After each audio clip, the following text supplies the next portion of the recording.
Alright guys, welcome to another video of Stop 51 Vending. Holy shit, I can see myself so much better. So today goes bringing me back to a point that anyone and everyone should learn. And this is why people say, don't help nobody, don't help nobody. What are you, a millionaire? You got millions of dollars and you can afford to go out and help everybody? What are you, rich? What, you don't have to work today? What's the matter with you? So, you know, just because I'm in this line of business, I have my freedom, I have my time. Because if I was working like a 9-to-5 job, I wouldn't have all this freedom. I wouldn't be able to do what I'm doing. You know what I mean? It wouldn't happen. But you know what? The last 2 days, it's just been hectic. I had one person call me up and say, oh, I just need help with this.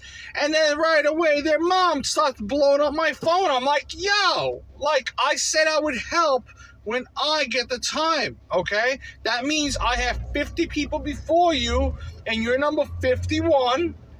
And when I'm done with those 50 and not before, I will get to you, okay? And blowing on my phone, one after another.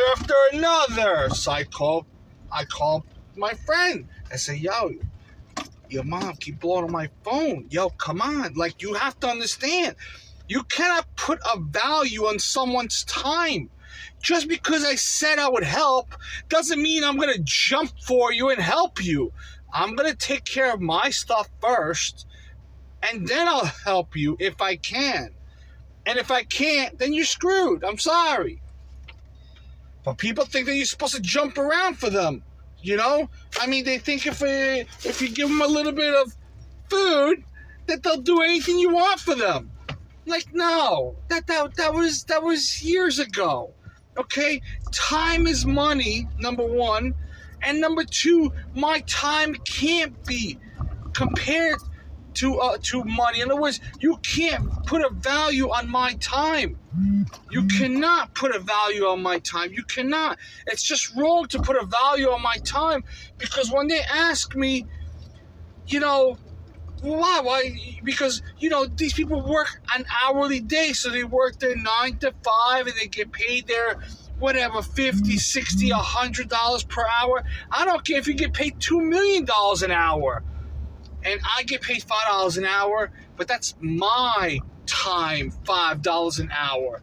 I don't have to report to anybody. I don't have to ask anybody to go to the bathroom. I don't have to talk to anybody or ask for permission for anything from anyone. That's my time.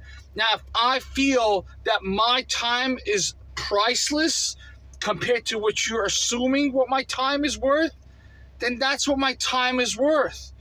And the guy asked me, so when you go out and do these, you know, when you go out and do your vending machines, he goes, well, what do you make an hour? I go, first of all, let me ask you what you make per hour. And he goes, I make $65 an hour and up.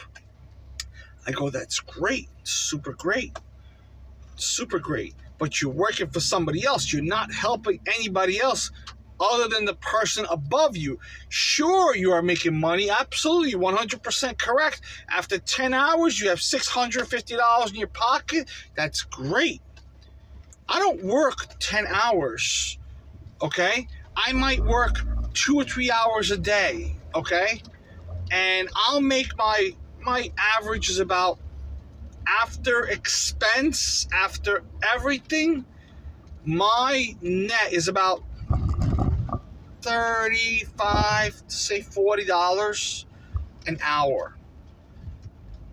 Okay, net. That's if I'm working, say, a full day. Like if I could leave my house at 8 o'clock in the morning, which would make absolutely no sense to leave at 8 o'clock in the morning because nobody's open at 8 o'clock in the morning, except the car washes. And those get serviced every 2 or 3 days. So if I lean back on one of those, it's okay.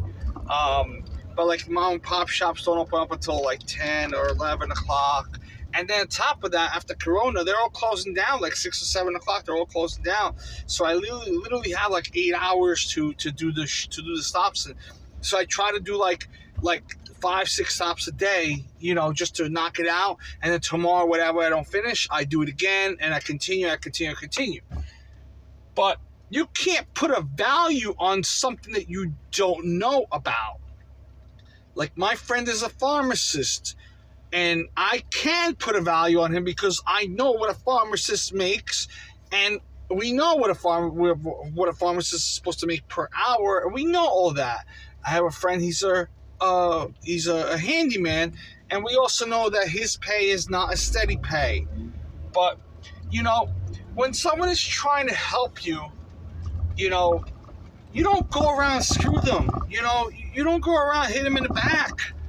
When you need something from me. I didn't call you. You called me, which means you need me for something. Apparently there's something that I know or I have or I'm aware about that you are not. And apparently my friend owns a lot of property, and the property, of course, you have, we're in New York City, so we deal with evictions and stuff like that, So he asked me to clean out, his apartment. So I'm like, all right, I'll help you out like the best I can, I'm not perfect at it, but I did the best I can. And, and I said, look, communication is key.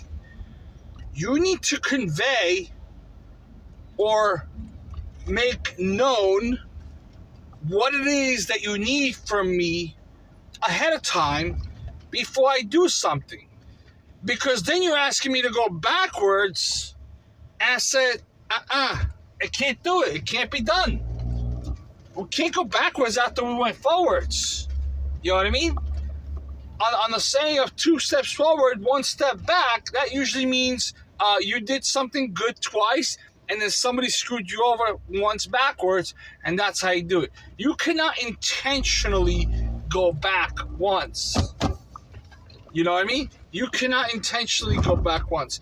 You have to let nature lead its course. You can't do it just because you want to. It's going to happen because it just happens. You can't control it. But I'm just like, look, if I asked you to come out and help me move one of my machines, you wouldn't be found anywhere near. You'd be a freaking fly out in the freaking ozone layer somewhere, But here I am, scrambling just to help you out, knowing that I'm not going to get anything in return. And you know what? I was just like, it's at the end of the day, how many times am I going to help this person? How many times am I going to help people, and they don't appreciate the help? You go and you help and you help and you help and you help and you continue to help, and you go unappreciated. You just go unnoticed. You know what I mean? They don't even care. They're like, oh yeah, he did it for me. Yeah, we're done. Yeah, we're done. That's it. Done over. A person, I don't even know how to say it, but, I'm not looking for pay. I'm just looking for the acknowledgement that that my time is worth more than what you assume that it may be worth. You know what I mean? That's what I'm trying to make you understand, is that just because you think I collect quarters all day long, doesn't mean that my time is worthless. I don't have a value, And at this point, because you're asking me to do you a favor and take 2 or 3 days out of my time to help you, because you can't, because you're working a 9 to 5, well, how much value is that worth? How much is that really worth? Really, how much is that worth? You know what I mean? There are some people that I go out to help out, and they pay me by the hour, and I'm okay with that, But you have to appreciate that I'm helping you, and they're like, yeah, but I'm paying you, bro. Like, do what I tell you to do. I'm paying you, bro. I said, listen, I'm not The pay really makes no difference to me. I don't care if you paid me $5 an hour or $105 an hour. The point is, you asked me for help, regardless of how much you pay me. You're asking me for help. You're asking me for help because you can't do it on your own. Because you don't have anyone to help you with it. And that's why you're asking me for a favor. Right? The problem is when I go back an X amount of time further down the line and say, bro, I need some help, and it's an emergency, just like you asked me the other day, you'll be nowhere to be found. You know what I mean? Nowhere to be found. And that's just one friend. So I have a second friend. Wait, it gets better. My friend walks up into a store, and he sees that there's 2 empty machines there, and they're obviously not being serviced. They haven't been serviced in a long time. And I asked him. I said, what's the address? And he's like, well, it's all around. I said, look, is it there? Or is it there? Is it a 5'6" or is it a 5'9"? Because if you tell me it's a 5'6", and then I'm gonna be walking 3 blocks, I'm gonna be really pissed off. You know what I mean? I'm gonna really, really, really be ticked off because I just parked 3 blocks away, and now I have to get back into my car and move my car again because you were trying to be around the bush because you thought that something was gonna happen. But here I am, actually, in reality, trying to help you. But at the same time, you're thinking that I want to screw you at the same time because you don't know what I'm about to do, right? But I explained to him what I was about to do. And the problem was the person wasn't listening. And time again, I'm trying to figure this out because this person would just take pictures of random machines and they were empty. And I was like, that's great. Super. What's the address? Where is this machine? Now, not to just help me out, but he won't help himself out because he's holding out on a location that could possibly use a newer machine, and he thinks that he's going to get it. Meanwhile, he can't get it because he doesn't have the equipment or the know-how to get around to get it. So now he's holding back on me by not allowing me to get to the location, number one. Number two, he's being around the bush about telling me about the location. And number three, he won't tell me where it is. I think that was the first reason too. But why would you do that? What's the point? What are you getting out of it? And he's sending me one picture after another picture after another picture. I said, look, if you're not going to send me the address, don't bother with it. Don't bother sending me nothing. And I went off the subject a little bit, but the point is, when we got to that restaurant, finally, I got really, really pissed off because he told me it was 56, and I asked him, is it on 56? And when I got to 56, I didn't see 56. He goes, no, oh, it's 59.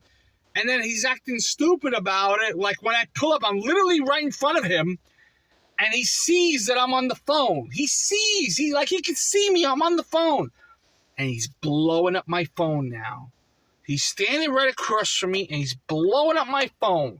So guess what I had to do? I had to block him. So I figured, no problem. You want to play? I'm going to go to the next location around, where I parked. I'm going to ask him for if they want a machine. Guess who shows up next to me? The freaking a-hole that was just blowing up my phone and acting stupid now. And he's just acting stupid because he's all happy and doggy and stuff. Just is happy to see me.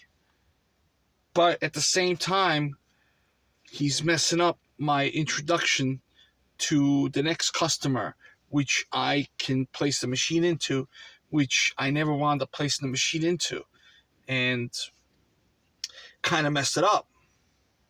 So it wasn't that good, and I told him, like, get out, like, don't stand here, like, get out.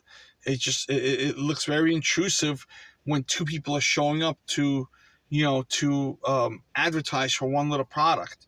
You know what I mean? That means, like, it's like you're almost forcing somebody to get the product that you are selling, which is a free vending machine. You know what I mean? So I told him get out. He didn't want to listen, so I stepped away with the owner, and I said, don't come near me. Like, stay over there. If you're not buying nothing, get out of the store. But don't stand next to me if you're going to be in the store.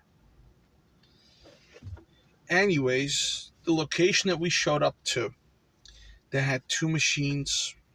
They're obviously not being serviced. They're empty. We know that there's cash in them. I can't touch them because I know that it wouldn't be right for me to touch them. Because if I touch them, I'm taking them out. And I'm taking them out. I'm taking the cash. I'm taking everything. I'm taking the machine and I'm throwing a new machine in there. So we spoke to the owner that night. And the owner said, okay, great. We will take those two machines and we'll put them in the basement. And when the other two people come with the owners of the other two machines, we'll just have to deal with them to take them out, I know one of the companies guaranteed is shut down. I already know that. I know one of the companies is definitely shut down. And I know they're not servicing that machine, or they forgot, or whatever the situation may be. So I said to my friend, so you want to put a machine there? He goes, yeah, I do. I go, great. You got a machine?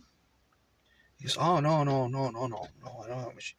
I go, how you going to do that? You don't have a machine, but you want to place one. How you going to do that? He goes, well, I'll borrow one from you, or I buy one from you. I go, you can't afford the machines I have. Okay, my machines are in immaculate condition. I tell you what, I have an outdoor machine that I used to have outdoors, of course.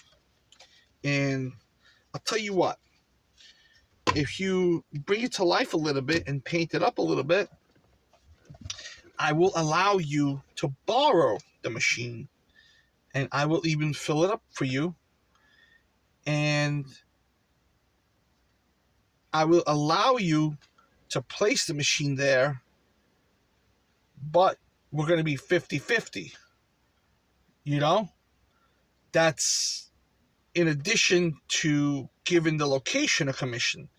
So in other words, if we make $100 out of that machine, he has to give 30% to the owner, and that would be like $30, I say. And then the other 70 we would have to split, so it would be 35-35. But don't forget, the toys are mine as well, so not just the machine. So who's got to pay up for the toys? So the first cash out, money's got to go to me, right? So the first cash out, it's got to be. He doesn't know about that yet, So I told him, look, paint up the machine, make it look nice, make it look presentable, okay? And the problem was, I told him, look, you only need to do this piece, this piece, this piece. He went all out, above and beyond what he needed to do. He didn't listen to me. He did shit he wasn't even supposed to do. So I said, all right, no problem. You want to do a little extra? All right, no problem. Nothing wrong with that. So we finished the machine. I think he finished it on Sunday. I think the location was closed on Monday and Tuesday. So I said, all right, it's Wednesday. Let's go put this thing out. He goes, oh, no, I'm just a little tired. I'm like, hold on a second. What do you mean you're tired? What kind of BS is that? Why are you tired? Oh, yeah, some kind of excuse. Like, all right, no problem. Thursday comes. He got a job. So I said, well, okay, that's great. So you're in the area, right? You're going to be nearby, right? And so you'll be able to come after your work, however tired you may be. And the restaurant is open till 8 o'clock. And you'll be able to deliver the machine, right? Guess what? 7 o'clock comes. Nowhere to be found. Midnight, I get a text message from him. So I text him back, call me. No call. All right, no problem. I'm sorry, wait, he worked on Friday. Sorry. Wednesday, he was not busy. Thursday, he was not busy. And Friday, which was yesterday, he was busy. He claimed he was busy. Now, if you're trying to build something, I don't care how busy you are. I don't care how tired you are. If you're going to build something for yourself, not for somebody else, you go out and you do it. I don't care what time of day it is. I don't care how tired you are. You go out and do it. It's for you. No one else is going to do your shit for you, you know? Unless you were born with a freaking Rolls Royce in your pocket, no one going to do anything for you. You have a butler? No one's going to do anything for you. You want to hire one? He'll do something for you, or they'll do something for you. But in order to hire a butler, you must have cash, because they won't work without cash, right? And how are you going to get cash? Oh! So I called him up tonight, and I said, it's Saturday night. Tomorrow's Sunday. Are you going to get that machine out there? He goes, I'll make phone calls tomorrow. I go, make phone calls for what tomorrow? He goes, I'll make phone calls tomorrow to get somebody to come and help me pick up the machine and, to drop it off. I'm like, what are you talking about? And he's trying to go around the bush like, I'm right here. We're going to go, we're going to place the machine, right? Because the machine's mine, right? So why would you ask somebody else that the machine does not belong to place a machine? Do you think I'd let you leave it, take it out of my room, out of my storage room, without me? And if I'm already there, why would you bring somebody else? What's the point? So for about 15 minutes, I'm on the phone with him, and I'm talking to him, and I'm trying to figure out, and I said, look, when you grow up, because he's like 70-something years old, and I get him gigs here and there, I have friends that need workers, and he's willing to go out to work, you know what I mean? The problem is, he has 2 machines already out in location, and he's not servicing them, number one. Number 2, if you really wanted something, you'd go out and do it. He doesn't want it. He thinks that he worked one day, and he goes, I don't work Saturday and Sunday. Bro, you haven't built up. You worked one freaking day. You have bills to pay. You don't take off Saturday and Sunday. My phone, the one I'm recording on right now, is open 24/7, 365. I don't take a break for nothing. Yes, I sleep late. Yes, I'm a total lazy bum. I completely agree with anybody that says I'm a lazy bum. But when I'm not sleeping, I'm out working. And when I'm out working, I work like a dog. You won't see me come home until 2 or 3 o'clock in the morning, It's work. It's work. But, this is crazy, I know I'm sitting here, blabbing and yapping and complaining about these people, but the point I'm trying to really make is that, a lot of people don't appreciate your time. They don't appreciate you, and I'm trying to figure out how I can go about making everyone think that I'm Paul and my time is valuable. And if you need something, you guys schedule with me. Don't just jump me off the hook and just throw me out to the fishes and say, "Here, do it. I need help." No, buddy, no. I'm more than happy to help you. But you have to understand, I have a schedule. And now, the first guy, his mom is just like, "Oh, you come Tuesday, you come." I go, I have 50 people before you. When I'm done with 50, you number 51, okay? And until I'm done, I'm not going nowhere. Okay, I don't care what time it is. And they're always constantly thinking. Now I'm trying to figure out how this is gonna end when this guy needs to place the machine. I'm gonna go out and change the lock on him, so he can't get into storage. So when he does get to storage on his own, like he wants to, he won't be able to open anything up. And I'm just gonna laugh the heck out of it. I'm just gonna laugh it off. It's just gonna be really funny. That he won't be able to open it. And he's going to be really upset about that because I'm going to tell him I'm busy. Should have called me. And I know this is going to happen. I 100% know that this is going to happen. I know it's going to happen. And I don't know. We'll see what's going to happen. But you know what? The real point, just like I keep on repeating it. I'm sorry if I'm repeating it for a sign so annoying or whatever. But it's the truth, time is valuable. We live in New York City. The rent is going up. The food is going up. Everything's going up. The gas, I filled up $100 on this thing. This is where I'm sitting in right now. $100 got me 22 gallons. This car's 26 gallons. $100 got me 22 gallons. I am at 3/4 now. I hope that it lasts me for a week. I hope.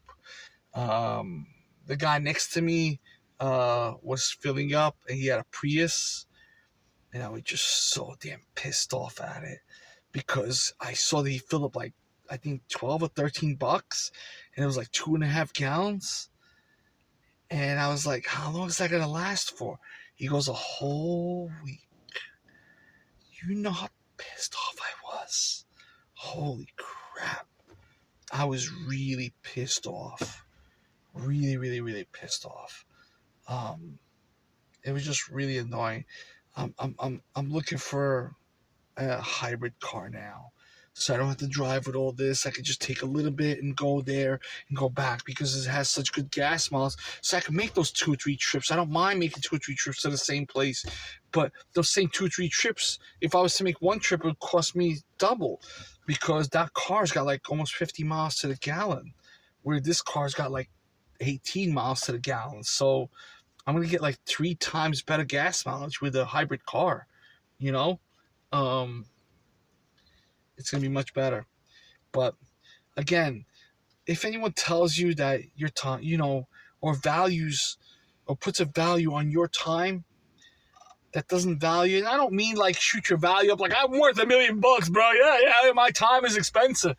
It's not about the money at this point.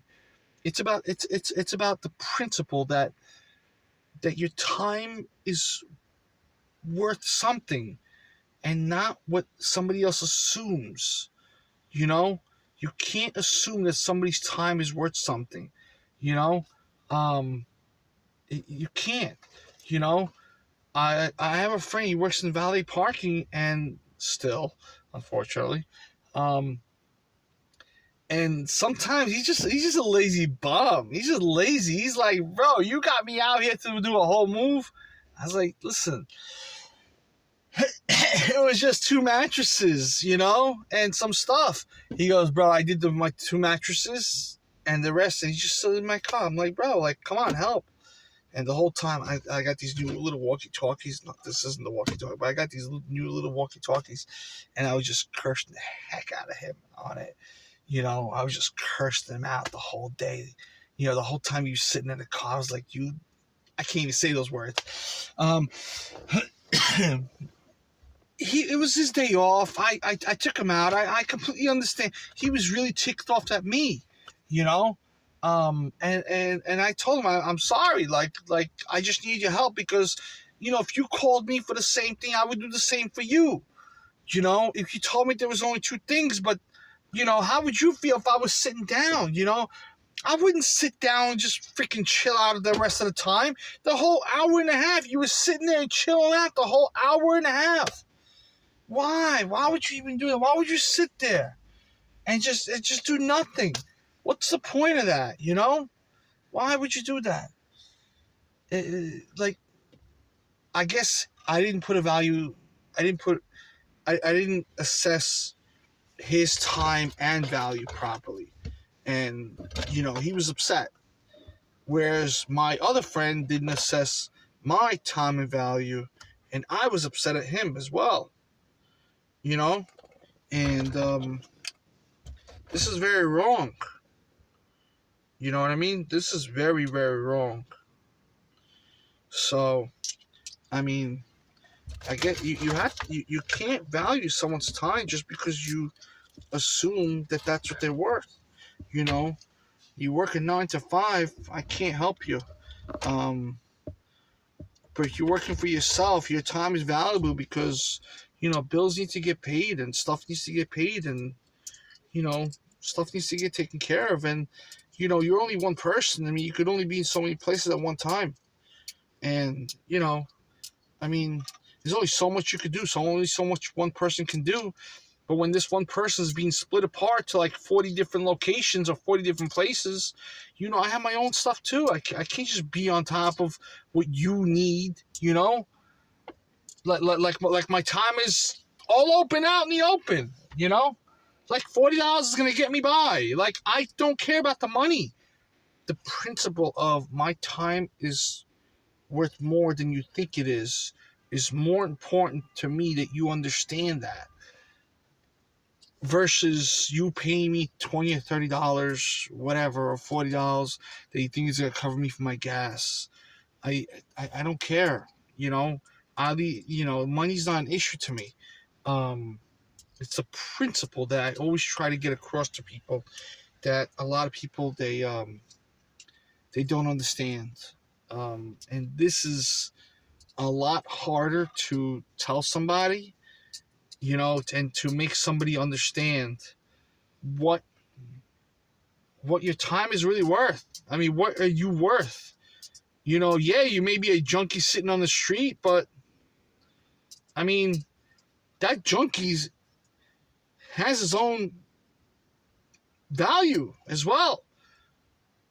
But just because he's a junkie doesn't mean he wasn't, somebody that he never used to work or he had a good home before, and I'm not saying that a homeless person's bad or a junkie's bad or something, but I mean, they're there because something happened. I'm pretty sure they used to be in a much better situation, or maybe they never were, or maybe they just like being junkie, Anything could have happened. Anything could be, You can't assume something just by looking at somebody, and you can't judge a book by its cover,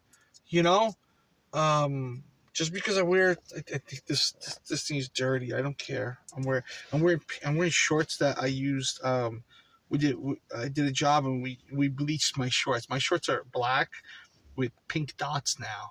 I wish I could show them to you. Hold on, let me see if I can show them to you. Look at that. They got pink dots all over the place. Look, it's all pink. It's all pink. Shorts. Those are actually my my Polo Ralph Lauren shorts. They're like $120 that I decided to wear to work when I was doing bleach work. Forgot that bleach splashes all over the place and you can't see when it splashes. All you see is pink dots popping up on your black shorts, and so I don't know what the point of that was. That was just nothing. Anyways, guys, thank you so much for watching. This has been another crazy, stupid, probably useless video to you. But the points are there. The points that the points are really there. It's real life situation. I'm not editing any of these videos. These are live. Okay, I'm sitting in my car right now. It's dark. It's a Saturday evening. It's like, holy mo! Is that 10:30 already? It's 10:30 already. Let me just make sure. Hold on. Yeah, it's 10:30. I didn't know. I left my house. It was like 4:30. I didn't know it's 10:30 already. Oh my goodness, 10:30. So, but just take those points into consideration. Don't judge a book by its cover, and you are worth more than somebody else thinks that you are worth. You know what I mean? You're definitely worth a lot more. Don't let anybody talk you down, and it's just simple as that. It's just simple as that. All right. Thank you guys for watching the video. I'm sorry it's so long. 36 minutes. Oh my goodness. Wow. 36 minutes and I'm still single. Oh well. I'm single. Sucks for me. Alright guys, take care. It's been another video of Stop 51 Vending. I'm actually gonna show you my card. This is what my card looks like. I'm actually a smiley face and all the. I've had this card for so long. On back of this card, I don't know if you can see it. Let's see if you can see it. Basically, it says, for service today, call or text before 4 p.m. and I'll show up. This goes into effect 5 days a week except Saturday and Sunday. And then Saturday and Sunday, if I don't make it out there, one or the other, I will make it out there by Monday, 100%. I will be there. But 37 minutes in, guys. Sorry. I'm so sorry. All right. Take care. All right. Peace out.